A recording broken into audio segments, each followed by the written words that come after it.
बिस्मिल्लाहिर्रहमानिर्रहीम। अस्सलाम वालेकुम नाज़रीन, आप यूट्यूब चैनल देख रहे हैं। मैं इमरान ख़ान हूँ। अब तक की जो सूरत हाल है वो मैं आपके सामने रखता हूँ। सूरत हाल डोनाल्ड ट्रंप को शायद समझ नहीं आई, यानी जंग के हवाले से इन्होंने जंग तो शुरू कर दी, मगर जंग के नताइज क्या होंगे इस बारे में अंदाजे और तखमीने गलत साबित हुए। वाइट हाउस और डोनाल्ड ट्रंप एडमिनिस्ट्रेशन के अंदाजे बिल्कुल ही गलत साबित हो गए हैं। कुछ रिपोर्ट्स के मुताबिक इसराइली इदारों ने या इसराइल की जानिब से यकीन दिलाया गया था अमेरिका को कि ख़मेनी के बाद ईरानी घुटने टेक देंगे और उसके बाद हम रजीम चेंज कर सकेंगे, सूरत हाल बड़ी कंट्रोल में आ जाएगी। लेकिन ऐसा हुआ नहीं, बल्कि मामला उसके बरक्स हो गया। ईरान ने उसके बाद ज़्यादा बुरी तरह अटैक शुरू कर दिए और बहुत बड़े पैमाने पर किए। मैं आपको बताता हूँ कि आगे क्या हुआ। अमेरिका का बहुत बड़ा जंगी नुकसान हो गया है और ये अमरीकी तारीख के अंदर बदतरीन टाइम चल रहा है।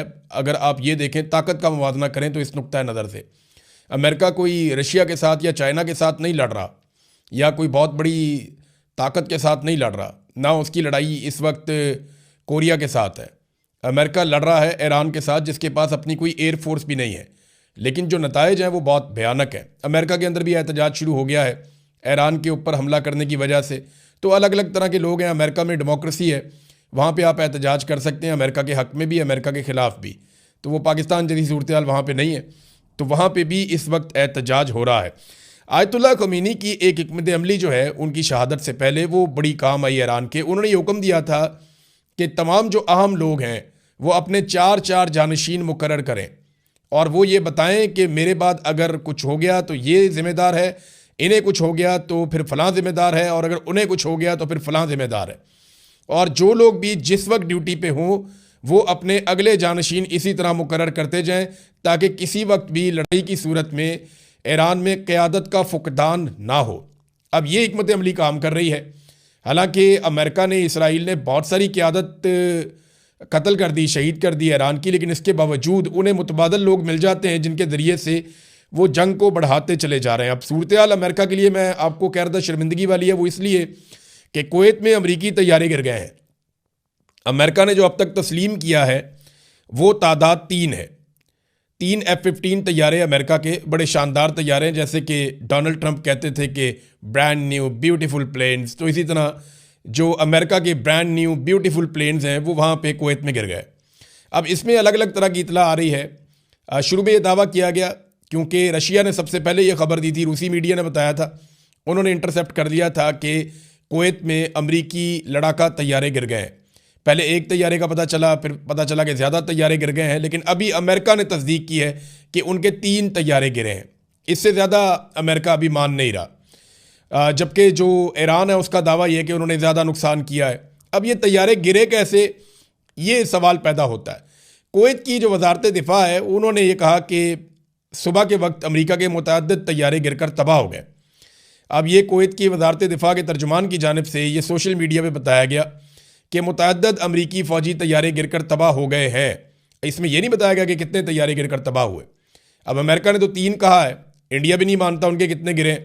तो जिनके गिरते हैं वो ज़्यादा तो मानते नहीं है, लेकिन 3 तैयारे तो माने। उसके अलावा कुछ 6 पायलट हैं और उनमें से 3 पायलट्स को उनकी तस्वीरें भी आ गई हैं जिनको कुवैत की अवाम ने पकड़ लिया।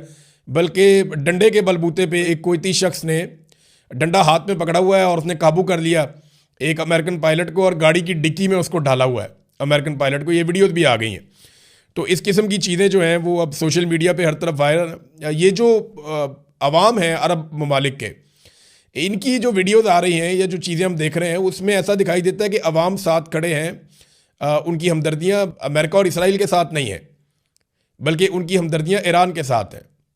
ये बड़ी हैरत अंगेज़ चीज़ है कि जो अरब हुक्मरान हैं उनकी हमदर्दियाँ ईरान के साथ वैसे नहीं हैं। वो सपोर्ट कर रहे हैं अमेरिका को और इसराइल को, और अड्डे भी उन्होंने दिए हुए हैं।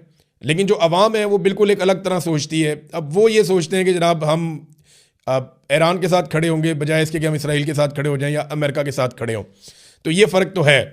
कुवैत में अमरीकी सफारत खाना जो है उसके ऊपर भी हमला हुआ है। अब ये जो अमरीकी तैयारे गिरे इस पर अमेरिकन मौक़िफ़ भी आया। वो ये कहते हैं ये फ्रेंडली फायर हुआ है।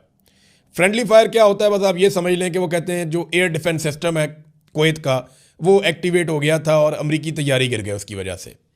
जबकि कुछ मीडिया सोर्सेज ये कह रहे हैं कि ये ईरान ने किया। ईरान ये कैसे कर सकता है? ईरान के पास ज़मीन से फ़िज़ा में मार करने वाले हथियार तो हैं, उनकी अपनी एयरफोर्स तो नहीं है, लेकिन ज़मीन से फ़िज़ा में मार कर सकते हैं। इससे पहले भी उन्होंने दावा किया था कि उन्होंने कुछ ड्रोन्स गिराए हैं। लेकिन ये चीज़ें, क्योंकि जंग में सबसे पहला कत्ल जो होता है वो सच का हो जाता है, तो दोनों तरफ से झूठ बोलने की कोशिश की जाती है, अपने नुकसान को कम और दुश्मन के नुकसान को ज़्यादा दिखाया जाता है। और ये सूरत हाल अभी चल रही है, अभी तक चल रही है। नाज़रीन, मैंने जैसा कि कहा कि अमेरिका के अंदाजे गलत साबित हो गए, उसका एक वाज़ेह सबूत यह है कि अमेरिका से कोई मुज़ाकरात नहीं होंगे, ये ईरान ने कह दिया है। देखिए, ईरान के ऊपर बड़े खौफनाक हमले हो रहे हैं। जो मुख्तलिफ आलमी इदारों की रिपोर्टें हैं, या जो मीडिया रिपोर्ट्स हैं, या दिफाई तज्ज़ियाकार जो चीज़ें बता रहे हैं डाटा इकट्ठा करके, उनका ये कहना है कि 200 के करीब जंगी जहाज़ों ने ईरान के ऊपर हमला किया, और उनकी अपनी कोई ऐसी एयरफोर्स है नहीं। अब ईरान के ऊपर 200 के करीब जंगी जहाज़ों ने हमला किया, इसराइल के और अमेरिका के, और ये हथियारों से लैस थे। 31 सूबों में से 24 सूबों के ऊपर अटैक किया गया, और लगभग 1000 मकामात पे अटैक किया, 1000 हमले किए गए, और बहुत बड़े हमले किए गए। इनमें सिविलियन कैजुअलिटीज़ बहुत बड़ी तादाद में हुई हैं। ईरान में बहुत सारे लोग शहीद हुए हैं, बहुत सारे लोग ज़ख्मी हुए हैं, लेकिन आलमी मीडिया वैसे रिपोर्ट नहीं कर रहा। लेकिन जो ईरान की जवाबी कार्रवाई है वो हर तरफ रिपोर्ट हो रही है। अब ऐसे में जब ईरान के ऊपर इतने शदीद और ताबड़तोड़ हमले हो रहे हैं, और दुनिया के बाकी ममालिक भी इसके अंदर शामिल होना चाहते हैं, जर्मनी, फ्रांस और बरतानिया के भी बयानात आ चुके हैं, खलीजी ममालिक इकट्ठे हो गए, उन्होंने कहा जी कि हम भी वापस ईरान के ऊपर अटैक करेंगे क्योंकि ईरान हमारे मुल्क के अंदर अमरीकी अड्डों को निशाना बना रहा है। तो ऐसी सूरत हाल में ईरान को मुज़ाकरात की तरफ जाना चाहिए था, लेकिन अंदाजे गलत साबित हो गए। ईरान ने मुज़ाकरात की पेशकश ही मुस्तरद कर दी। यानी डोनाल्ड ट्रंप मुज़ाकरात की तरफ जाना चाहते हैं, ईरान अब मुज़ाकरात की तरफ नहीं जाना चाहता।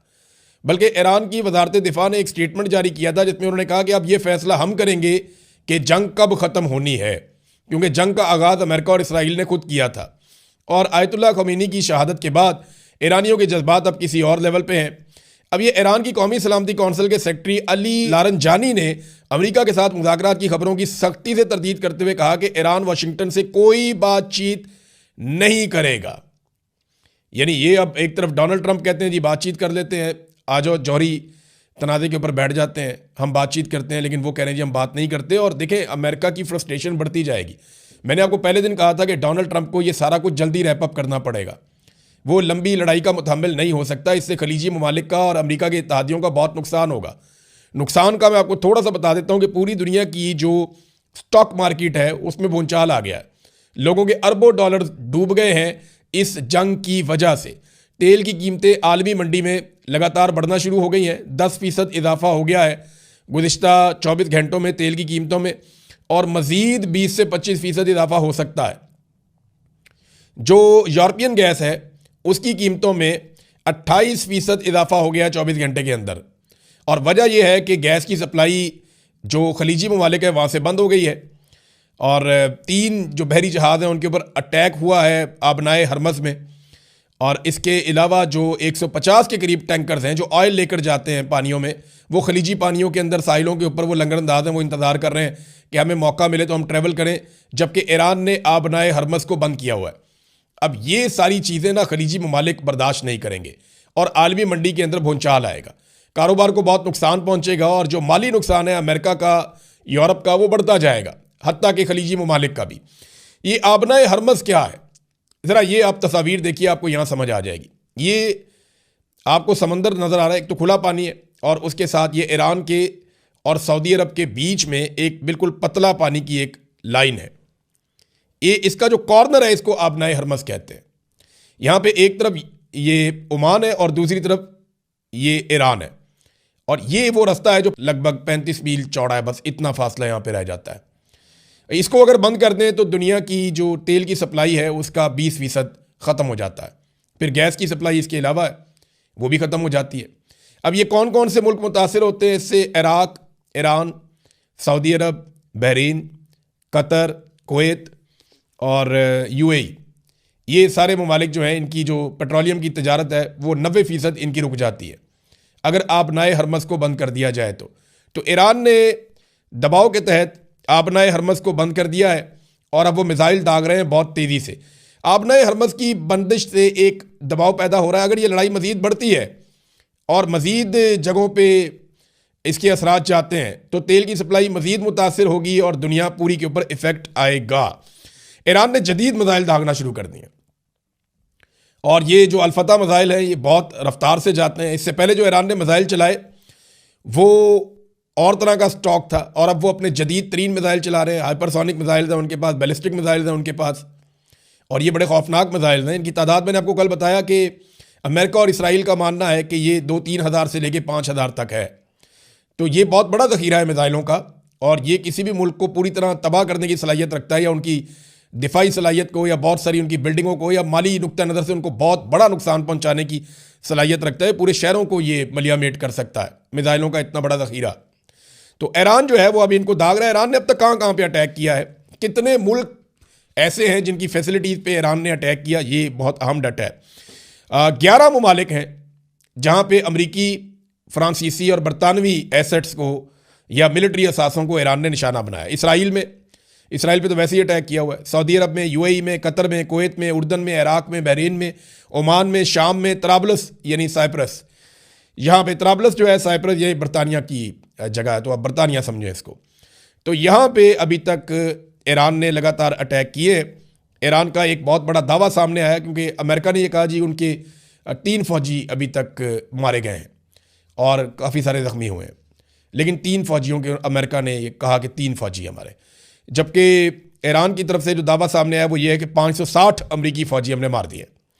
अब इसमें सच बात क्या है इसके बारे में तो हमें अंदाज़ा नहीं है, क्योंकि जंग में सबसे पहला कत्ल सच का हो जाता है और झूठ की बुनियाद के ऊपर प्रोपेगेंडा एक हथियार है ना, प्रोपेगेंडा जंग का, तो उसको सब इस्तेमाल करते हैं। इसी तरह ये लोग भी इस्तेमाल कर रहे हैं।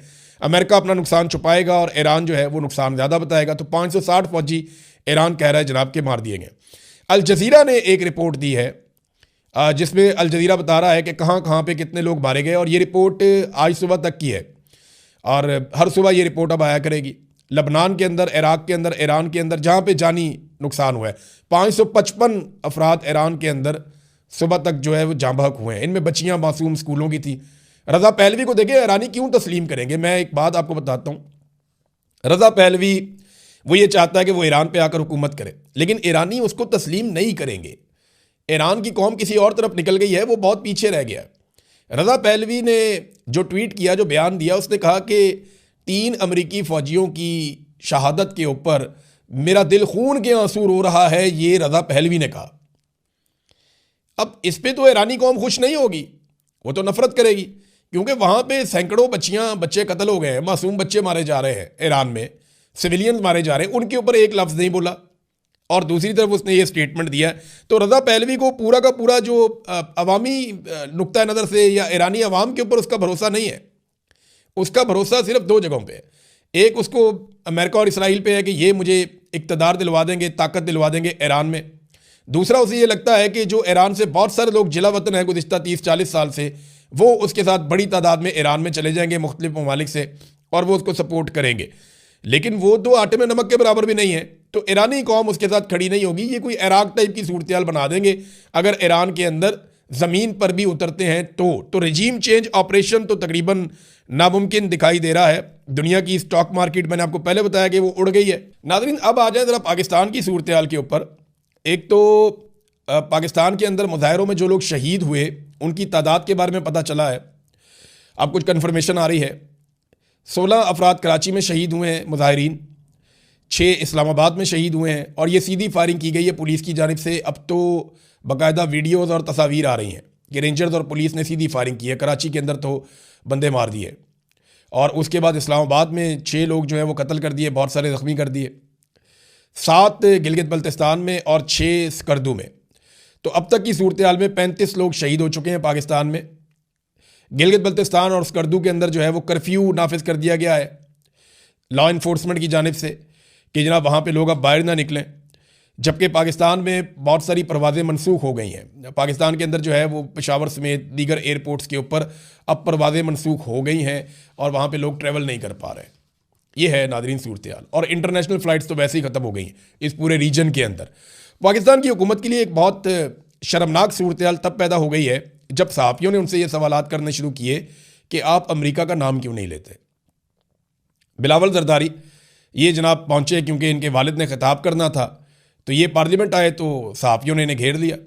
इन्होंने पूछा और बार बार पूछा बिलावल से कि बिलावल साहब, आप अमेरिका का नाम लेकर तनकीद क्यों नहीं करते, आप अमेरिका का नाम लेकर क्यों नहीं कहते और मजम्मत क्यों नहीं करते। मैं वो सवाल आपको सुनवाता हूँ जो जर्नलिस्ट वहाँ पे सवाल कर रहे थे, और बिलावल बिल्कुल खामोशी से एक लफ्ज़ बोले बगैर आगे बढ़ते चले जा रहे थे और जवाब देने से गुरेज कर रहे थे।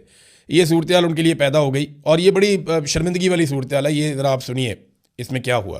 आपके नोबेल इनाम के आप भी हामी हैं, आप भी ट्रंप के नोबेल इनाम के हामी हैं। बिलावल साहब अब भी ट्रंप के नोबेल इनाम के हामी हैं।